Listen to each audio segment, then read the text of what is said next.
Olá novamente. Então, meus queridos, hoje irei falar sobre a aula 12, sobre o período terminal. Acho que isso era necessário antes de avançarmos da dinastia Tang, né? A Tang, na verdade, vai ser, como eu disse nas aulas anteriores, o período auge do Império Chinês, na história mais recuada. E aí os sinais de enfraquecimento começam a ficar evidentes a partir de meados do século VIII e nono em diante, né? Eu trouxe essa belíssima pintura que mostra o imperador Xuanzong pela paixão que ele tinha com uma das suas consortes, que era a Yang Yifei, né? E ela montando aqui um dos seus cavalos favoritos. Isso diz muito, porque vai ser celebrado depois uns poemas mais conhecidos hoje populares na literatura chinesa a respeito dessa relação amorosa entre os dois. A gente tem que começar então com a própria vida de Xuanzong, né? Xuanzong, na verdade, ele era o imperador, na verdade, ele era celebrado como um dos maiores imperadores mais sábios, cultos, amantes dos prazeres e do intelecto.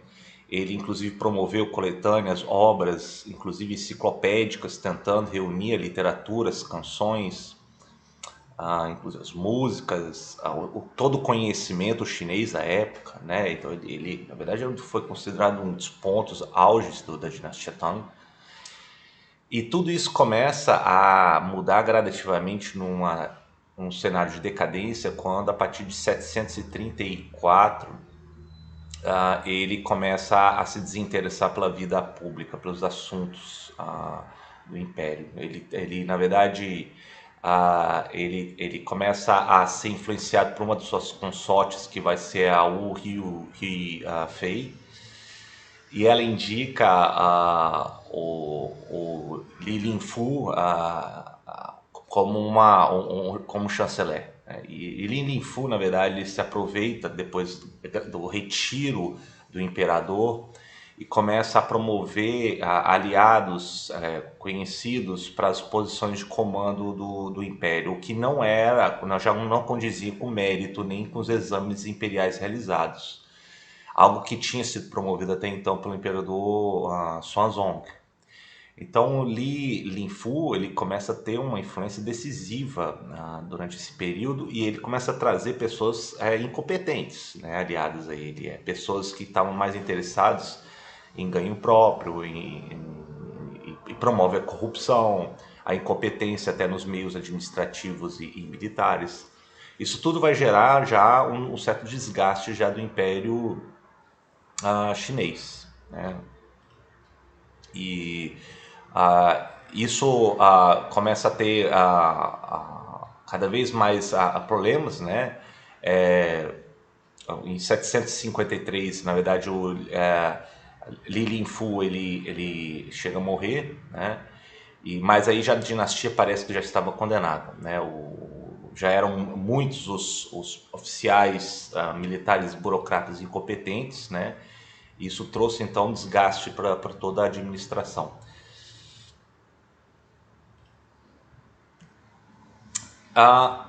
Um pouco antes também, em 741,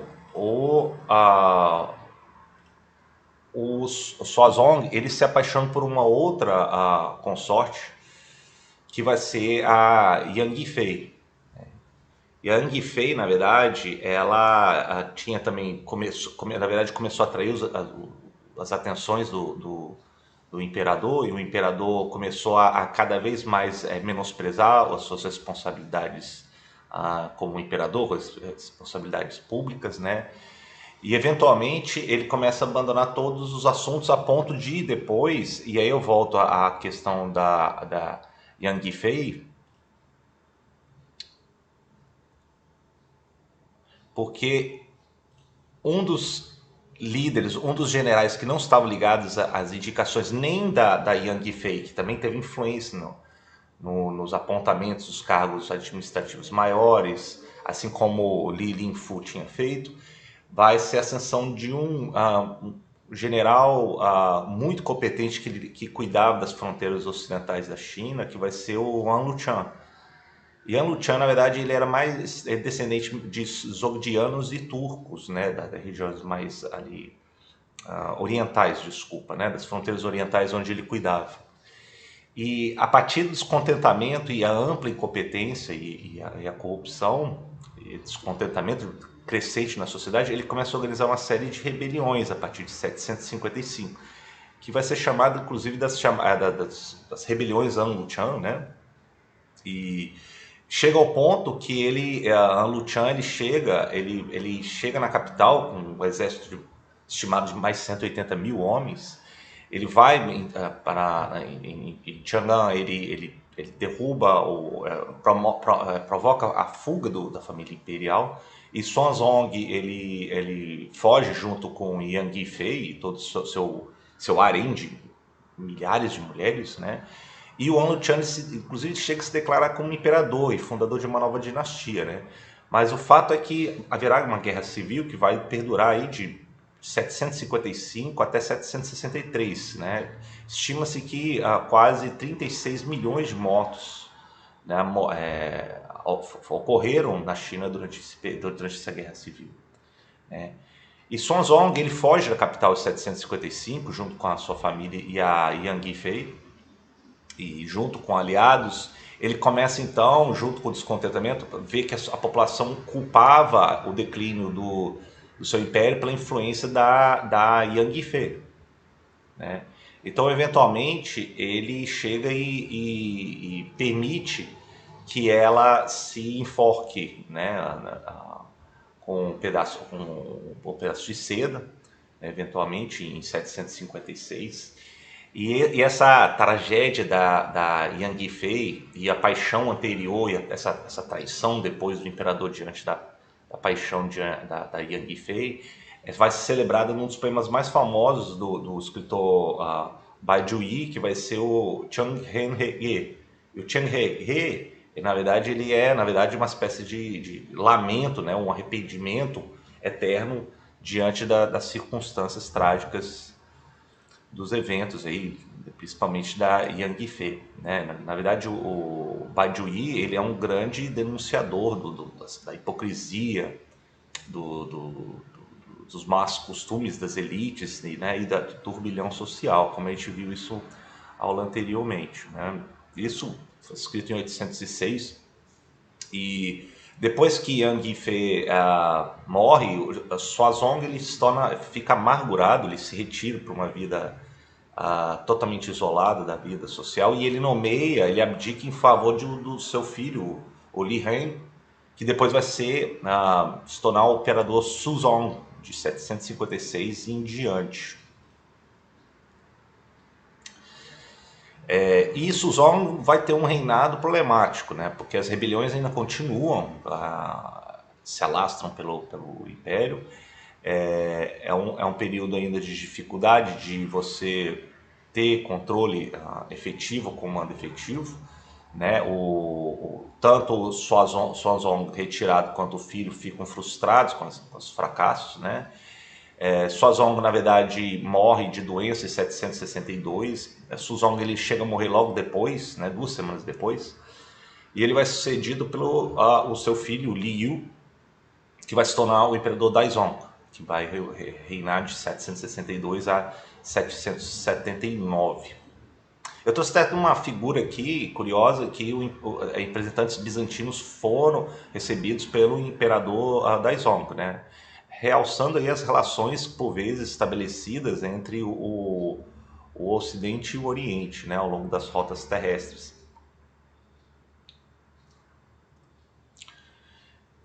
Bom, e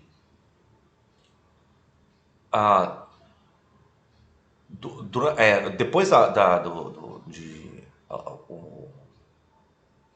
o período de Daizong, quando ele chega a reunir, reinar no trono, ele é o único e talvez o último representante bem sucedido em reprimir de vez as rebeliões provocadas por Lan Luchan, né? Isso se dá de maneira efetiva em 763, mas já o império está em ruínas, né? O desgaste ao comando e às autoridades foi enorme, né? começam a surgir inúmeros senhores da guerra, né, independentes que governam diferentes partes da China. Então Daizong ele teve muita dificuldade em ter já estabelecer uma autoridade central quando comparado com o que Xuanzong tinha no início do seu reinado. E aí, isso eu ainda estava falando de Daizong, né? E Daizong vai, depois de Daizong, você vai ter aí uma série depois que ele chega a morrer, em 779, você tem um período em que vai ter alguns sucessores que não vão durar muito, nem governam efetivamente, né, no trono imperial. Ainda estamos na dinastia Tang, né? Em 780, eventualmente, Dezong vai suceder, vai ocupar o trono imperial. Ele pouco pode fazer diante dos senhores de guerra regionais. Ele, na verdade, o Dezong ele nomeia muitos eunucos do Palácio Imperial para o comando dos assuntos administrativos e militares, né? Mas isso minou ainda mais a autoridade imperial em nome do poderio militar, né? E Dezong vai ser sucedido por um filho seu doente, de Chunzong, em 805, que abdica logo depois diante disso, e aí um outro filho, Xianzong, vai suceder em 806, vai reinar até 820. Xianzong, na verdade, ele vai ser um dos poucos bons imperadores da China no período tardio da dinastia Tang, né? Ele vai controlar essa influência eunuca nas forças armadas e vai assumir o controle, inclusive comando pessoal do exército. Ele vai liderar muito das forças contra os senhores da guerra, ele vai estabilizar o país relativamente, né? Ele vai restabelecer o sistema de mérito, as nomeações imperiais, coisa que tinha sido iniciada desde aquela época da Wu Zetian, né? E de Xuanzong. E tem sinais de que a China recupera lentamente durante esse período, né, inicial do século IX. E, e aí novas rebeliões começam a surgir em 813, né? Os senhores da guerra e parentes aliados começam a se revoltar. Xianzong ele lidera novamente as batalhas, mas aí ele é derrotado. Ele inclusive tem um breve sucesso contra um senhor da guerra chamado Li Chidao em 817, mas logo depois ele começa a mostrar os sinais de declínio, né, do império, né? Uma coisa que é interessante observarmos é que durante esse período, 817 em diante, ele começa a ouvir o conselho de um estudioso, né, o confucionista, talvez um dos maiores da época, que vai ser o Han Yu. E Han Yu ele começa a falar o seguinte: olha, o declínio dos tempos nas obras que ele publica, sendo ele um neoconfucionista, ele quer revigorar o confucionismo de novo para se tornar a única crença, sistema ideológico do Estado. E ele fala que, olha, foram as instituições budistas que estão causando essas rebeliões, né? E então ele fala, olha, vamos começar a perseguir esses budistas e os templos, né? Então é um período que começa pouco a pouco, depois vai ter mais isso adiante, que vai ter a perseguição aos budistas, às instituições no Império Chinês.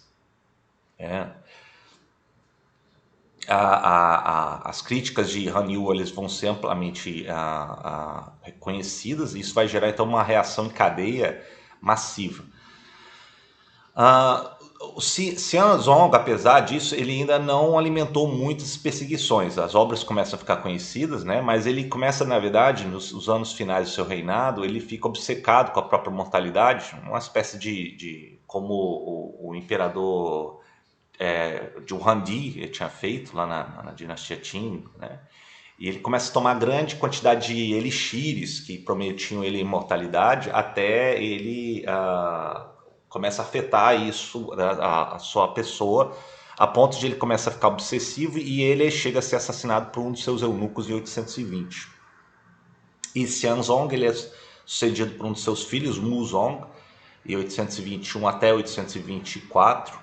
E esse Muzong ele já era sinal da decadência dos tempos, né? O Muzong, na verdade, ele estava mais interessado, tá aqui retratado, em dedicar seu tempo para a bebida, aos jogos de polo, né, que é uma influência da Ásia Central aí, ah, na corte imperial chinesa, né? Inclusive ele chega a ser morto num acidente durante uma partida de polo, né?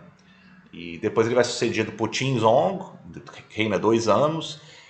Também era um conhecido beberrão e vivia com as suas concubinas e é também assassinado por um dos seus eunucos e substituído por um dos seus irmãos, o Wenzong, em 826. E o Wenzong ele leva suas responsabilidades a sério, né? Mas ele apresentou indecisões e foi muito influenciado por os seus conselheiros, né? Que tinham estratégias diferentes de governar. O Wenzong ele chega a morrer em 840. Ele vai sucedido por um do seu irmão de 16 anos, o Wuzong. E o Wuzong vai ser aquele que vai promover mais as perseguições às minorias religiosas chinesas e também incluindo aí as ideias defendidas de Han Yu aos budistas, né? Então ele começa a fechar os mosteiros e templos que eram considerados antros de rebeldes. Em 842 a 45, monges e monjas budistas foram assassinados e forçados a sair de seus mosteiros, a abdicar do seu sacerdócio. As imagens budistas foram destruídas, derretidas, né? Todas para fazerem novas estátuas em homenagem ao imperador. E junto com o budismo, outras religiões não chinesas também sofreram, né? Então você tinha maniqueísmos, os maniqueístas, os zoroastristas, os judeus e cristãos nestorianos, né? Que tinham, inclusive, que foram acolhidos pelo segundo imperador Tang, o Taizong, né? Também sofreram perseguições pela destruição de suas propriedades e pelas proscrições legais. E Wu Zong morre em 846, depois ele se envenenar com o elixir da imortalidade. E ele é sucedido por Li Cheng, o 13º filho de Xianzong, que adota o nome de Xuanzong, Xuanzong II, que ele busca retornar à Era de Ouro da dinastia Tang, em 846. E temos a fase terminal da dinastia Tang, né?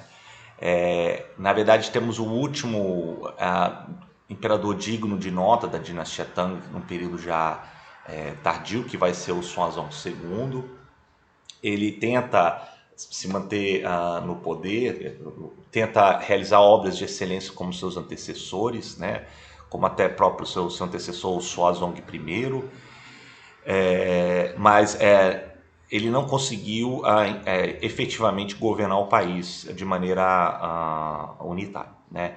Então, em retrospecto, a dinastia Tang, ele pode considerar que ele confiou demais no talento de algum dos seus governantes imperiais. Isso que foi a causa do